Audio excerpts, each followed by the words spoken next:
ज्या ठिकाणी अनाथ आश्रम गोपाल भैया हम जो खोल रहे हैं त्याच्यामध्ये तुम्हाला सांगतो एसी अनाथ आश्रम, ज्या पद्धतीने घरी तुम्हाला सांगतो आपण आई वडिलांना ठेवतो त्या पद्धतीचे त्या आई वडिलांची सोय त्या ठिकाणी झाली पाहिजे। सकाळी चहा नाश्ता जेवण संध्याकाळचं त्यांना राहण्यासाठी चांगली एकदम व्यवस्था।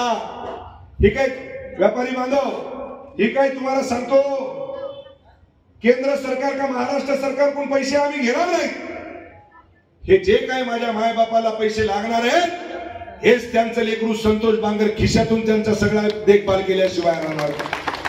आणि जास्त दिवस नाहीत, मी तर तुम्हाला सांगतो हे जे आपण सगळं म्हणतो ना देव आहे भगवान आहे अल्लाह आहे सब कुछ है, हे सगळे आहे, पण याच्यावरही जर सगळ्यात मोठं कोणी जर असेल तर ते मला वाटतंय आपल्या आई वडिलाशिवाय दुसरं कोणीच नाही ध्यानात ठेवा।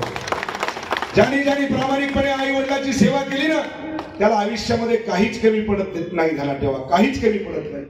आणि या ठिकाणी तर मी तुमच्या बांधवाला सगळ्यांना शब्द देतोय की हे तर तुम्हाला सांगतो महाराज तुम्हालाही कल्पना आहे संतोष बांगर काम करायला कसा आहे, इमानदारीने तुम्हाला सांगतो हातही जोडतो पायही पडतो लोटांगणही घालतो दादा बापू सगळं काही म्हणतो, ध्यानात ठेवा कामासाठी अलग लक्षात। जर कोणी काम चुकारपणा करत असेल तर थोडस तुम्हाला सांगतो त्याला दाटवूनही बोलतो, त्याच्यापेक्षाही जास्त जर कोणी ऐकत नसेल तर तुम्हाला सांगतो त्याच्याही पेक्षा जास्त बोलतो, आणि त्याच्याही पेक्षा जास्त काही ऐकत नसतील महाराज तर आमचा महाराजही काही कमी नाही बापू, ध्यानात ठेवा अलग लक्षात। महाराजाचे मंत्र आमच्या कानामध्ये हे महाराजांना सांगितलेले आहे की ध्यानात ठेवा जर कोणी आपल्या आई बहिणीकडे वाकडी नजर करत असेल तर तुम्हाला सांगतो जशाला तसं उत्तर देण्याचं काम संत मंडळीने सुद्धा केलंच पाहिजेत मित्र, ध्यानात ठेवा केलंच पाहिजे।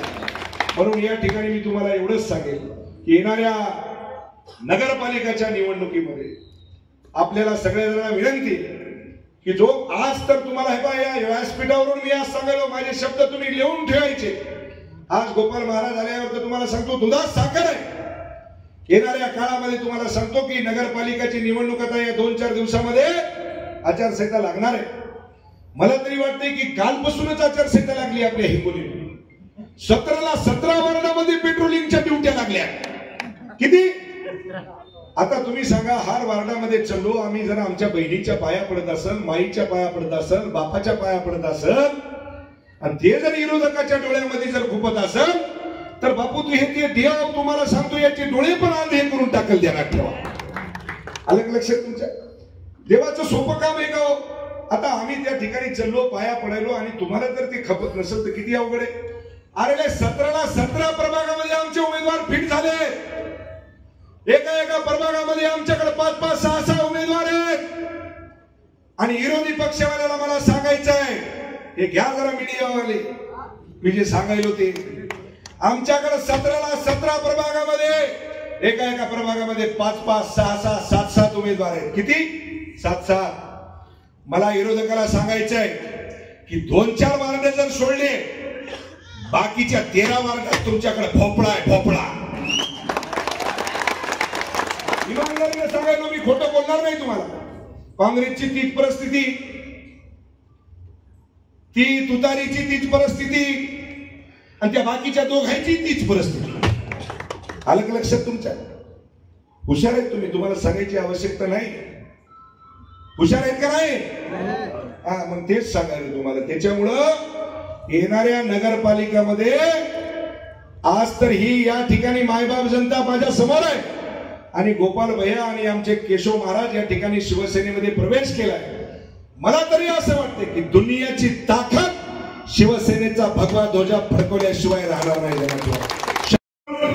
मोंढ्यातल्या माझ्या व्यापारी बांधवांना मला सांगायचं की 2019च्या आधी मी ज्यावेळेस उभा राहिलो त्यावेळेस काही लोक म्हणायचे की अरे बापरे संतोष बांगर आता तर आमदार झाला म्हणले तर हिंगोलीच्या व्यापाऱ्याचं तर काही खरंच नाही म्हणले, ध्यानात ठेवा। मुस्लिम समाजाला तर म्हणले संतोष बांगर म्हणजे खाटीकच आहे म्हणले, कापतयच तुम्हाला सही में। आणि 2019ला ज्या वेळेस मी निवडून आलो माझ्या मुस्लिम बांधवांनी मला गिने चुने तुम्हाला सांगतो 1500 मतदान केलं असेल आणि ज्या वेळेस 2019 ते 2024 मतदान माझं काम पाहिलं त्यावेळेस 50% वर माझ्या मुस्लिम बांधवांनी मला सुद्धा मतदान केलं. ध्यानात ठेवा. माझ्या व्यापारी बांधवांच्या मनामध्ये सुद्धा धास्ती होती की आता कसं होणार, काय होणार. वंजारवाडा नाव जरा तुम्हाला सांगतो की रेड अक्षरामध्ये लिहिलेलं होतं, बरोबर आहे की बाबा काय होणार आता हे माणूस, आता तुम्हाला सांगतो उभा राहिला जर निवडून आला आपल्याला तर काय होते. म्हणजे विरोधक होते, तुम्ही नाही, विरोधक. आणि तुम्हाला सांगतो त्यावेळेस 2019 ते 2024 ला माझ्या व्यापारी बांधवांनी ज्या वेळेस या संतोष बांगरचं काम पाहिलं त्यावेळेस माझ्या व्यापारी बांधवांनी सुद्धा सांगितलं की काम करावं तर संतोष बांगर सारखं काम करावं. याचा स्वार्थ अभिमान आहे आम्हाला.